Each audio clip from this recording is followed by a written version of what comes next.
Hi నమస్తే welcome back to Maitri TV. అన్నగారు, మీ గురించి అంటే మీ కుటుంబం గురించి ఇంకా పూర్తిగా తెలుసుకోవాలని ఉంది. నాది కులాంతర వివాహం. 1997లో నా పెళ్ళయింది. ఓకే అన్న. నా వైఫ్ కూడా ఆమె government school teacher, okay, super. School assistant. రెండోది పాప వచ్చేసి పూణేలో లా అయిపోయింది. తర్వాత ఆమె ఎల్ఎల్ఎం మాస్టర్స్ లండన్లో చేసింది. ప్రస్తుతం హైకోర్టు తెలంగాణలో అడ్వకేట్గా ప్రాక్టీస్ చేస్తూ ఉన్నది. బాబు కూడా 5 ఇయర్స్లో వైజాగ్ నేషనల్ లా యూనివర్సిటీలో ఇప్పుడు సెకండ్ ఇయర్. మీకు పాప బాబు అవును. ఇద్దరు లానే చేస్తున్నారు. అవును, అంటే వాళ్ళ ఇంట్రెస్ట్ పరంగా ఎలా వెళ్తున్నారా, మీ ఇంట్రెస్ట్ కొద్దిగా పూర్తిగా చదువుతున్నారా అలా? పూర్తిగా అది వాళ్ళు ఆప్ట్ చేసుకున్నదే, నా ప్రమేయం లేదు. ఉంటే నా ఇన్ఫ్లుయెన్స్ ఏమైనా ఉండొచ్చు కాక కానీ ఓకే, నా నిర్ణయం ఏం కాదని. అంతే.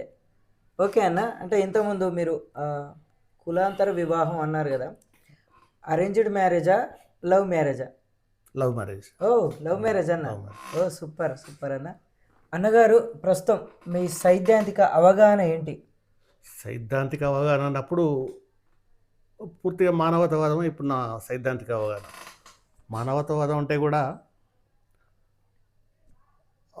మార్క్సిజాన్ని, అంబేద్కరిజాన్ని కలగలిపి దానికి సోషలిజాన్ని జోడించి, మరి అంబేద్కర్ కలగన్న ఏ భారత రాజ్యాంగం రాసినప్పుడు అంబేద్కర్ ఈ దేశ ప్రజలకి సంపద అంతా అందరి చేతిలో ఉండాలని, అందరికీ సమాన హక్కులు రావాలని, సంపద ఒక చోట పోగావద్దని, సమాన అభివృద్ధి ఉండాలని, సామాజిక ఆర్థిక రాజకీయ అసమానతలు లేకుండా ఉండాలనే ఏవైతే కళ్ళు అన్నాడో దానికి అనుగుణంగా కూడా వాటన్నిటికీ సామ్యవాదానికి, అదేవిధంగా సోషలిజానికి, అదేవిధంగా మార్క్సిజానికి, అంబేద్కరిజాన్ని, వాటన్నిటికి కూడా మానవతా కోణాన్ని జోడించి ముందుకు పోవడం అనేది నా యొక్క ఆలోచన విధానం ప్రస్తుతం. అంటే పూర్వకున్న ఇప్పటికీ మీరు పూర్తిగా చేంజ్ అయినట్టు భావించుకోవచ్చా? గతి తార్కిక భౌతికవాదంలో సామాజిక మార్పులకు అనుగుణంగా మనం కూడా మన ఆలోచన విధానాన్ని ప్రజల కోణంలో ఆలోచించి మార్పు చెందాలనేది అన్ని సిద్ధాంతాలు చెప్తాయి. కాబట్టి మెయిన్గా అంతిమంగా మన లక్ష్యం ప్రజల అభివృద్ధి, ప్రజల సంక్షేమం, ప్రజల క్షేమం. అవును, అది దాని ప్రకారంగా మీరు మార్పు చెందడం జరిగింది. అవును. ఓకే అన్న, సూపర్ అన్న. అన్నగారు, ముఖ్యంగా తెలంగాణ ఉద్యమ కాలంలో మీరు చాలా యాక్టివ్గా పార్టిసిపేట్ అయ్యారు. ఇప్పుడు ఏ కార్యక్రమం చేయాలన్నా ఖర్చుతో ముడిపడి ఉంటుంది. ఆర్థిక పరమైన విషయాల్లో ముఖ్యంగా మీ సతీమణి గారి పాత్ర ఎలా ఉంది, ఆమె సపోర్ట్ గురించి? బేసికల్గా మాది కులాంతర వివాహం అయినప్పటికి కూడా తనది కూడా మా విలేజే. సో దట్ చిన్నప్పటి నుంచి నన్ను చూస్తూ ఉంది, నా ఆచరణ, నా కమిట్మెంట్ చూస్తూ ఉంది, నేను పూర్తిగా తెలుసు. కాబట్టి ఆమె కూడా ఈ సమాజం మార్పు కోసం, ఈ మార్పును కోరుకునే వ్యక్తిగా, సామాజిక అభివృద్ధిని కోరుకునే వ్యక్తిగా మొదటి నుంచి కూడా నాకు పూర్తి, అంటే ఆర్థికమైన విషయాల్లో పూర్తి సపోర్ట్ చేస్తూ ఉన్నది. అయితే అదేవిధంగా నేను ఏమంటా అంటే, ఇలా తెలంగాణ ఉద్యమం కానీ మరే ఉద్యమం కానీ, ఉద్యమకారులు అంటే అసలు ఉద్యమకారులు ఎవరు అనే ప్రశ్న వచ్చినప్పుడు మేమే కాదు, ఉద్యమంలో ఇలా ఒక మీటింగ్ జరిగితే ఆ మీటింగ్ ఏర్పాటు కోసం బల్లలు వేసిన వాళ్ళు, మైకులు పెట్టిన వాళ్ళు, లైట్లు పెట్టిన వాళ్ళు, వీళ్ళందరూ కూడా ప్రత్యక్షంగా పరోక్షంగా అనేక మంది పనిచేస్తూ ఉంటారు. సో ఎవరైనా మేమే ఉద్యమకారులు అని ఎవరైనా క్లెయిమ్ చేసుకుంటే అది పూర్తిగా తప్పని నేనంట.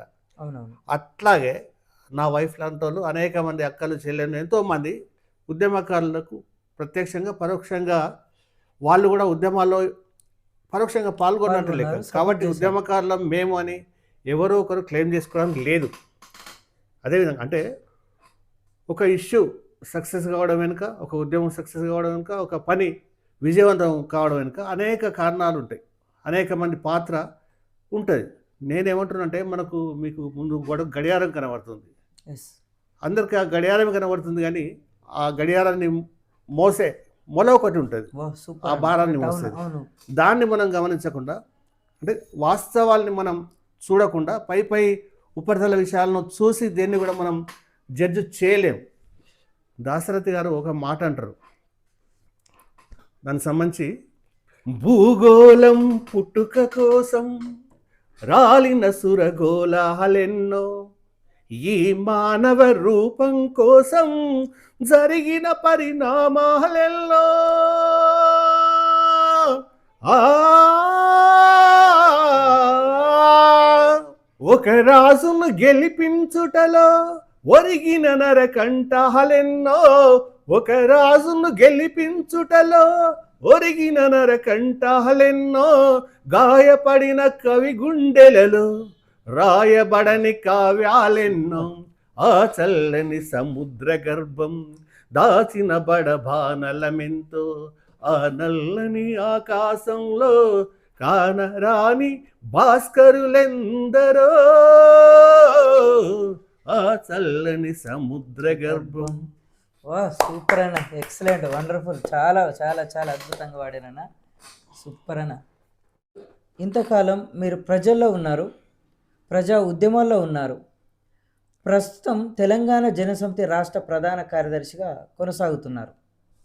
గత ఎన్నికల్లో ముఖ్యంగా 2018 అసెంబ్లీ ఎన్నికల కాలంలో మీకు ఎమ్మెల్యేగా టికెట్ వచ్చి చేజారిపోయిందనే వార్తలు చాలా వచ్చాయి.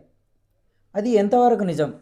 భవిష్యత్తులో మిమ్మల్ని ఒక ఎమ్మెల్యేగా, ప్రజాప్రతినిధిగా మిమ్మల్ని చూసే అవకాశం ఉందా? 2018 కూటమి సంబంధించిన ఎన్నికల్లో చివరి వరకు టికెట్ వస్తుందని ఆశించింది నిజం. సరే, అప్పటి పరిస్థితులు అప్పుడు కొన్ని కారణాల వల్ల రాలేదు.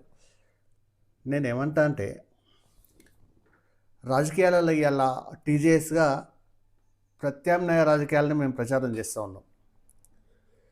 ఇవాళ పొలిటికల్ సైన్స్ అనేది ఒక సైన్స్, నిజంగా ఆ సైన్స్కు గొప్ప స్థానం ఉన్నది. కానీ ఇవాళ పాలిటిక్స్ అంటే ప్రజలకి ఒక చిన్న చూపు, చులకన భావం ఏర్పడ్డది. దానికి అనేక కారణాలు ఉన్నాయి.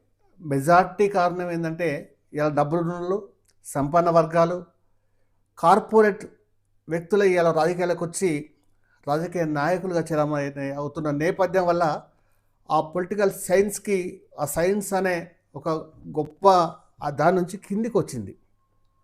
ఇలా మేముగా ప్రధానంగా ఈ అంశాల పట్ల ఓటర్లను చైతన్యం చేసే ఒక ప్రక్రియ, ప్రత్యామ్నాయ రాజకీయాలు అంటే ఎట్లా ఉండాలి, అవి ప్రజల కోసం ఎట్లా ఉపయోగపడాలనే దాని మీద మేము ప్రచారం చేస్తున్నాం. దానికోసం ఓటర్లని, ప్రజల్ని చైతన్యం చేసే కార్యక్రమం తీసుకుంటా ఉన్నాం. ప్రధానంగా రాజకీయ నాయకుడు అంటే గతంలో మీరు కనుక చూస్తే పుచ్చలపల్లి సుందరయ్య గారు ఎంపీగా ఉండి జనరల్ బోగిలో ఢిల్లీకి పోయి, ఢిల్లీలో రైల్వే స్టేషన్లో సైకిల్ కిరాయికి తీసుకొని అక్కడి నుండి పార్లమెంట్కి పోయి మళ్ళీ అదే పద్ధతిలో తిరిగి వచ్చేవాడు. అవును, అంత దూరం ఎందుకు? దేశిని చిన్నమల్లయ్య గారు హిందుత్వం నుంచి ప్రాతినిధ్యం వహించిండు. ఆయన గీత కార్మిక కుటుంబం నుంచి వచ్చిండు. ఉదయాన్నే వెళ్ళి కళ్ళు గీసి ఇంటికి వచ్చి అక్కడి నుండి సైకిల్ మీద ఇందుర్తు నుండి కరీంనగర్కి వెళ్ళి జెడ్పీ సమావేశాలకు హాజరయ్యేది. అదేవిధంగా మనం చూస్తూ ఉన్నాం గుమ్మడి నరసయ్య గారు, వారి జీవితాన్ని మనం ప్రత్యక్షంగా చూస్తూ ఉన్నాం. 2.5 ఎకరాల భూమిలో వ్యవసాయం చేసుకుంటే ఇప్పటికీ ఆయన జీవితం కూడా, ఇవన్నీ కూడా ఒక ఆదర్శవంతమైన నాయకుడు అట్లా ఉంటే మనం అనుకునే చైతన్యం ప్రజల్లో వచ్చినప్పుడు నిజంగా డబ్బుతో ప్రమేయం లేకుండా అందరికీ అవకాశాలు వస్తుంటాయి. అట్లాంటి చైతన్యం ప్రజల్లోకి రావాలని మేము కోరుతా ఉన్నాం. ఆ మార్గంలో మా ప్రయత్నం అయితే జరుగుతూ ఉన్నది. దానికి అందరూ కూడా సహకరిస్తారని, ఆ దిశగా చైతన్యం వచ్చి ఒక నాయకుడిని ఎన్నుకునేటప్పుడు ఈ అంశాలని పరిగణలోకి తీసుకుంటే ఆ ప్రాంతం, ఆ జిల్లా, ఆ రాష్ట్రం, ఆ దేశం అభివృద్ధి చెందుతుందైతే మేము ఖచ్చితంగా భావిస్తున్నాం. ప్రజల్లో ఆ చైతన్యాన్ని కూడా మేము ఎక్స్పెక్ట్ చేస్తూ ఉన్నాం. అన్నగారు, మహిళా హక్కుల కోసం ఉద్యమించే మీరు మీ వ్యక్తిగత జీవితంలో మీ సతీమణి గారితో ఎలా ఉంటారు మీరు? నేను నా వైఫ్తో, నా పిల్లలతో ఫ్రెండ్లీగా ఉంటాను జనరల్గా. అంటే మహిళల హక్కులనే కాదు, ఆదివాసీ హక్కులు, దళిత హక్కులు, అన్ని ప్రజాస్వామిక హక్కుల కోసం ఎక్కడైనా కూడా వాటిలో పార్టిసిపేట్ అవుతూ ఉంటాం. అయితే ప్రధానంగా మహిళలకు సంబంధించి ఇప్పటికి కూడా ఈ స్థాయిలో హైటెక్ యుగంలో కూడా ఇంకా అణచివేతలు వాళ్ళ మీద కొనసాగుతూ ఉన్నాయి. మహిళలు సాధారణంగానే పురుషుల కంటే మానసికంగా బలవంతులు. రాజ్యాలు నడిపిన చరిత్ర కూడా మన తెలంగాణ ప్రాంతంలో, ఉభయ తెలుగు రాష్ట్రాల్లో ఉంది. నిజంగా మనం గమనిస్తే సమ్మక్క సార్లక్కలు ఉన్నారు. వాళ్ళ జాతుల కోసం ఎంత రాజ్యం మీద పోరాటం చేసి అమరులైళ్ళు. అవును. సరే, దాని సమ్మక్క సార్లక్కల నేపథ్యం వేరు కావచ్చు, కానీ అది ఇక్కడ చర్చనీయాంశం కాదు. కానీ అదేవిధంగా రాజ్యాలని బలంగా స్థిరంగా నడిపిన చరిత్ర మన కాకతీయ చరిత్రలో ఉంది. ఉంది. రాణి రుద్రమాదేవి. అవును, వెంకటరామారావు గారు అంటారు, అబలయని దేశమును కబలింపజూసిన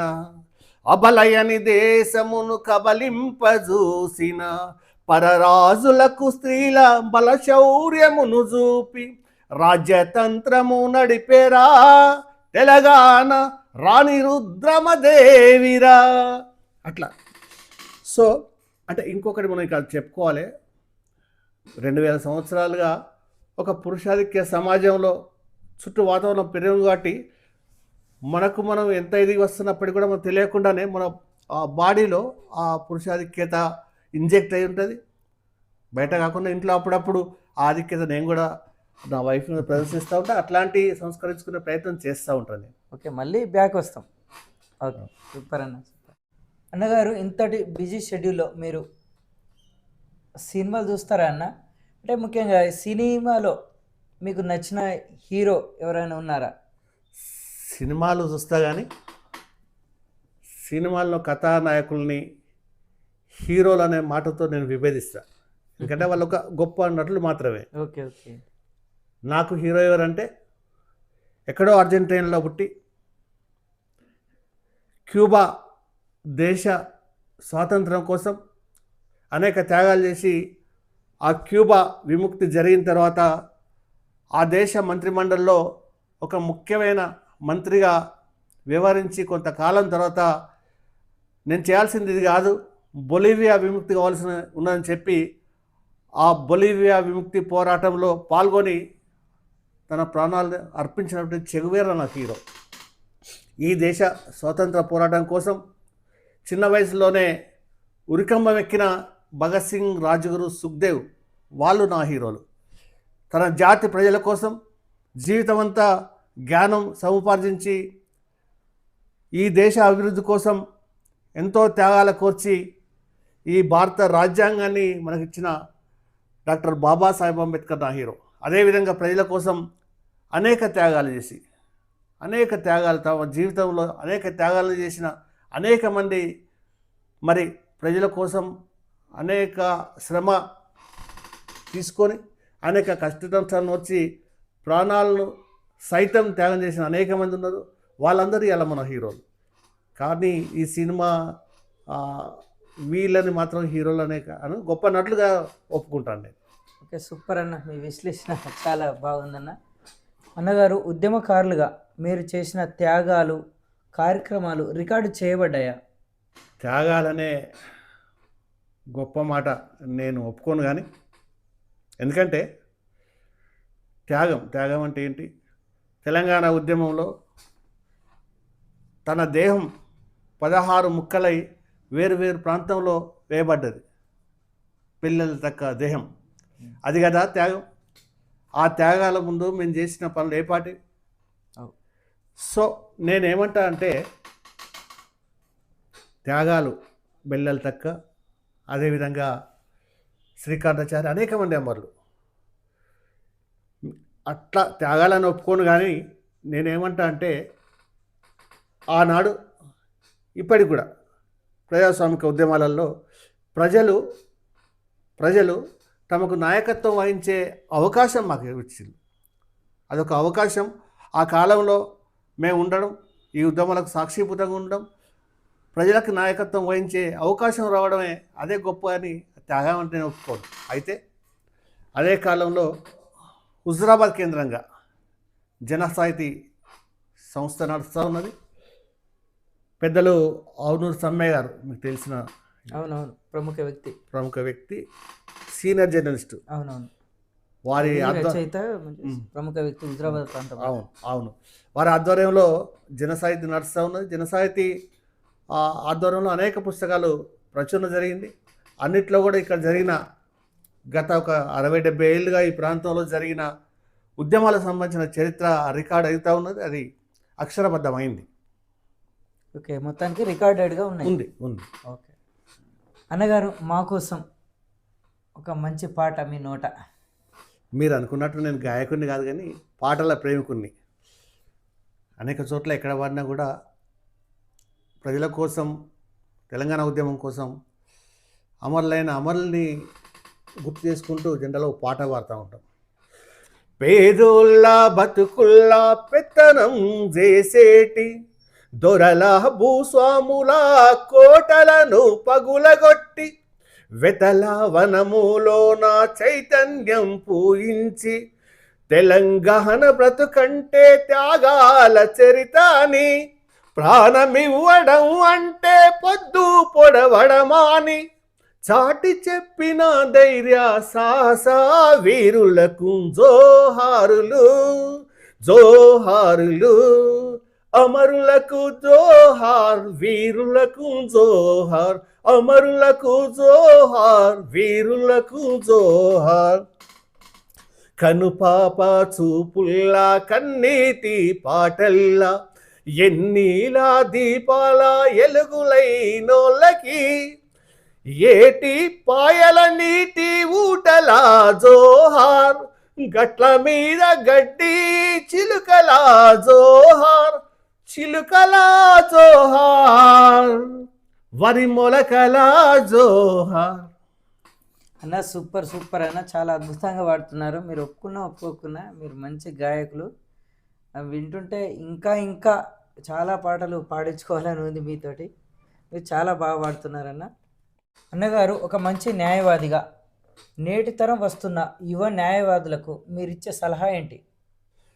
నిజంగా న్యాయవాద వృత్తి చాలా పవిత్రమైనది. సర్వీస్ చేసే అవకాశం ఈ వృత్తిలో ఎక్కువగా ఉంటుంది. అయితే ఈ సందర్భంగా మీ మైత్రి టీవీ ద్వారా న్యాయవాద మిత్రులకు నేనైతే నేనుగా ఒకటి చెప్పదలుచుకున్నా. 2 అంశాలు. న్యాయవాద వృత్తిలోకి వచ్చే కొత్త తరం యువతకి ఆహ్వానం.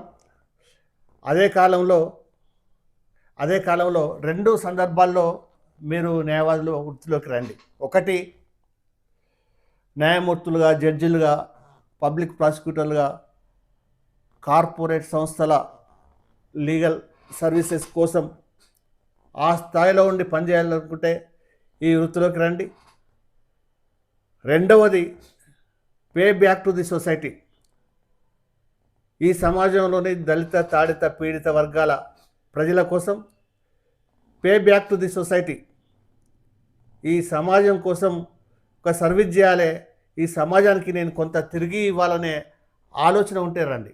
కానీ ఈ న్యాయవాద వృత్తిలోకి డబ్బుల సంపాదన కోసం, ప్రధానంగా డబ్బుల సముపార్జన ధ్యేయంగా ఒక ఆలోచన ఉంటే మాత్రం ఈ వృత్తిలోకి రావద్దని నేను నా వ్యక్తిగత అభిప్రాయంగా సూచన చేయగలుగుతా. అన్నగారు, ముఖ్యంగా యువతరం కోసం మీరిచ్చే సందేశం ఏంటి? గనుల నుండి, జడుల నుండి, నిరుద్యోగ జడత నుండి, దుక్కి నుండి, ధూళి నుండి, భిక్షాటన శిక్ష నుండి, నవతరమా యువతరమా ఇదే అదను కదలిరాము. ప్రధానంగా ఒక సమాజంలో ఒక 90% మంది వారి వారి పనులకే పరిమితమై వారి వారి కార్యక్రమాలు చేసుకుంటూ పోతూ ఉంటారు. ఇంకొక 5 నుండి 6% ప్రజలు ఈ దేశ సంపద అంతా కూడా వాళ్ళ చేతుల్లో పెట్టుకోవాలని, ఈ దేశం మీద గుత్తాధిపత్యం చెలాయించాలని చూస్తూ ఉంటుంది. మిగతా 4-5% ఈ దేశంలో మార్పుల కోసం, సంస్కరణల కోసం, రాజకీయ, ఆర్థిక, సామాజిక సమానత్వం కోసం ఆలోచిస్తూ ఉంటారు, పనిచేస్తూ ఉంటారు, ఉద్యమిస్తూ ఉంటారు. ఆ 4-5% మంది యువతలో ఉన్నప్పుడే ఆ దేశ అభివృద్ధి సాధ్యమైంది. కానీ ఇవాళ దురదృష్టవశాత్తు ఈ దేశ యువత పూర్తిగా, అంటే 1-2% ఉంటే ఉండొచ్చు, కానీ మెజార్టీ యువత పూర్తిగా వాళ్ళ బాధ్యతల్ని విస్మరించి కనీసం రాజకీయంగా ఈ సమాజంలో రాజకీయ ఆర్థిక సామాజిక అవగాహన లేకుండా, ఈ సమాజంలో ఏం జరుగుతుంది తెలుసుకోకుండా, ఈ సమాజం కోసం ఎంతో కొంత చేద్దామనే ఒక సృజన లేకుండా కేవలం వారి ప్రయోజనాలకు మాత్రమే పరిమితమవుతున్నారు. ఇది సమాజానికి చాలా ఇబ్బందికరమైన పరిస్థితి. జరుగుతున్న పరిణామాల్ని కూడా, రాజకీయ పరిణామాలను కూడా వాళ్ళు కనీసం ఇలా దినపత్రికలు చూసే పరిస్థితిలో లేరు. దీని నుంచి యువత బయటపడాల్సిన అవసరం ఉన్నది. అందుకే కవి అంటాడు, కొంతమంది యువకులు పుట్టుకతో వృద్ధులు, పేర్లకి పకీర్లకి పుకార్లకి నిబద్ధులు. కొంతమంది యువకులు ముందు యుగం దూతలు, పావన నవజీవన బృందావన నిర్మాతలు. ఆ పావన నవజీవన బృందావన నిర్మాతలు ఇవాళ ఈ సమాజానికి అవసరం ఉన్నది. ఈ సమాజం వాళ్ళని ఆహ్వానించాల్సిన అవసరం ఉన్నది కానీ నేను భావిస్తూ ఉంటాను. అన్నగారు, ఇప్పుడున్న సమాజంలో బుద్ధిజీవుల పాత్ర ఎలా ఉండాలని అనుకుంటున్నారు? అలాగే మీరు కోరుకునే రేపటి సమాజం ఎలా ఉంటే బాగుంటుందని భావిస్తున్నారు? మంచి ప్రశ్న. ఒక మేధావి మౌనం ఒక ద్రోహం, మేధావి మౌనం ఒక మోసం. ఎందుకంటే ఈ సమాజం తన పనుల ద్వారా, తమ శ్రమ ద్వారా కొంతమంది మేధావులను తయారు చేస్తూ ఉంటుంది. ఆ మేధావి ఎప్పటికప్పుడు ఈ సమాజంలో జరుగుతున్న పరిణామాల్ని గ్రహిస్తూ, అధ్యయనం చేస్తూ, వాటికి ఒక పరిష్కారాన్ని సూచిస్తూ ఆ దిశగా ఆ ప్రజల్ని చైతన్యం చేయాల్సిన బాధ్యత ఆ మేధావి తీసుకోవాల్సిన అవసరం ఉన్నది. అట్లా తీసుకున్నప్పుడు ఆ మేధావి తను చేయాల్సిన పని చేయలేనట్టు లెక్క. కాబట్టి ఈ దేశం కాదు, ఏ దేశ భవిష్యత్తు అయినా కూడా, అభివృద్ధి అయినా కూడా ఆ దేశంలో మేధావుల పాత్ర మీదనే ఉంటుంది. సో రేపటి సమాజం ఎట్లా ఉండాలన్నప్పుడు దోపిడీ లేని సమాజం, పీడన లేని సమాజం, ఆకలి ఆత్మహత్యలు లేని సమాజం, కక్షలు కార్పణ్యాలు లేని సమాజం. అన్నార్తులు అనాథలుండని ఆనవయుగం అదెంత దూరం, కరువంటూ కాటకమంటూ కనిపించని కాలాలెప్పుడో.